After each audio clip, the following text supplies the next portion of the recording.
Might as well jump right into it. Celebrating something. Since I moved to LA about 2 years ago, I have lost a total of 56 pounds. That's where I'm at. Thank you. Appreciate the front 2 rows clapping. I appreciate that. Everybody behind him's like, you're still kind of fat though. Why am I clapping for a half-ass achievement? Got tired of how fat people get treated, man. I really did. That's what made me decide to lose weight. We get treated poorly as fat people. We get nickeled and dimed. If you want a bigger seat on a plane, it costs more money. If you want a bigger shirt, it's going to cost you more money. I'm sick of the treatment. There needs to be like a civil rights movement for fat people. And I know one thing. We are not going to march.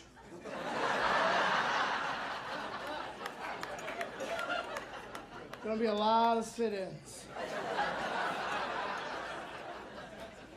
I lost like 15, 20 pounds like the first month and a half. And my doctor actually got on my case like, you need to lose weight a little more slowly. I didn't know this. There's a medical condition that goes with losing too much weight too quickly. It's called extra skin. And it sucks. So yeah, you can't do anything with it except maybe make someone feel better if they're having like a bad day. Case in point, I saw this little kid. I'm like, are you having a bad day, little buddy? He's like, uh-huh. I'm like, oh, I can make it all better.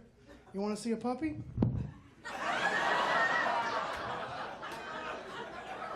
It's a Shar-Pei. If you're not laughing, a Shar-Pei is a mushy-faced dog. Normally going first, I wouldn't put such a heavy story on people, but today is 4 years to the day. 4 years ago, January 22nd, I had the most life-changing thing in my life. I had an ascending aortic aneurysm. Clap if you know what that is, just so we know where. All right, cool. For those that don't know, you can have an aneurysm in one of 3 places. Your head, your chest, your stomach. I had mine in my chest. Doctor gave me a nice $140,000 chest tattoo. I'm going to show it to you because I still got to pay for it.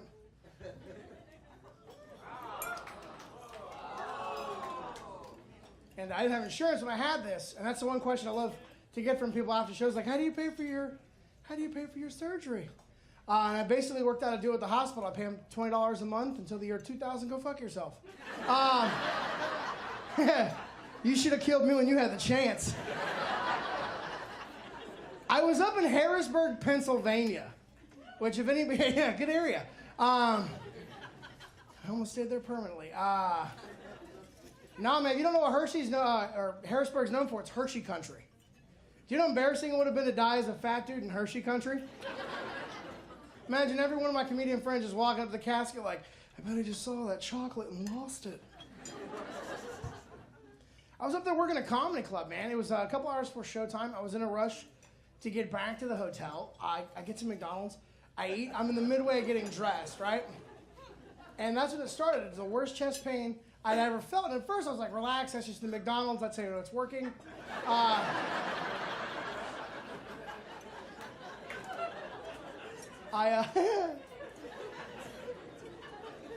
freaked out. I called 911. They said, sir, stay calm. We'll have someone there in just a few minutes. The most important thing you can do right now is just stay calm. For like 4 minutes, I'm remaining calm, and then I look to the peephole. It's a cop. I'm having an aneurysm, and you call the cops on me? How am I supposed to stay calm now? I got to flush all my weed down the toilet. He's beating at the door, and I'm in the bathroom just clutching and flushing, clutching and flushing. Clutching, and I brought a lot. I finally let him in. I'm never going to forget what he said to me. He looks at me and goes, you're too young to be having heart trouble. What kind of drugs have you been doing? I had a Big Mac. You need to help me. I didn't realize how big I was at the time. It took 3 paramedics, 2 police officers, and a Philadelphia Eagle to load me in the back of that ambulance. I get to the ER. We're about the 50-minute mark. Backstory on this, 85% of the people that have what I have die in the first 15 minutes. I'm at the 50-minute mark.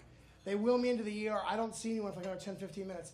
The first person that I come into contact with, this nurse comes in, looks at my chart and just, honey, do you want to talk to a priest? I was hoping to start with the doctor first. I want to fix this here. Doctor comes in, tells me I have to have emergency 6-hour surgery. I got about a 20 to 25% chance to live. I don't want to spoil the rest of this story. but I lived. Right? Just in case. Yeah, that happened today. That's so weird. Because today I work and deliver weed. 4 years ago, I died. So life can change on a dime, man. Oh, my God. I was completely off the road for 6 months. For the first 90 days of my surgery, I couldn't have walked from here to the back of the comedy club. I was forbidden to drive. And I was absolutely forbidden to have any kind of sexual activity whatsoever. Even if I tried to play with myself inside my first month of recovery, there was an 85% chance that my wound could reopen and I could bleed out within a few minutes. Right? Right? That was my reaction. When I told my guy friends, this is what I got. Psh, I'd sneak one in. No! No, sir! If a doctor looks in the eye and says, dude, if you play with that, you're gonna die, you'll cut back. All right? Take a day off, maybe take 3 months off, like he says.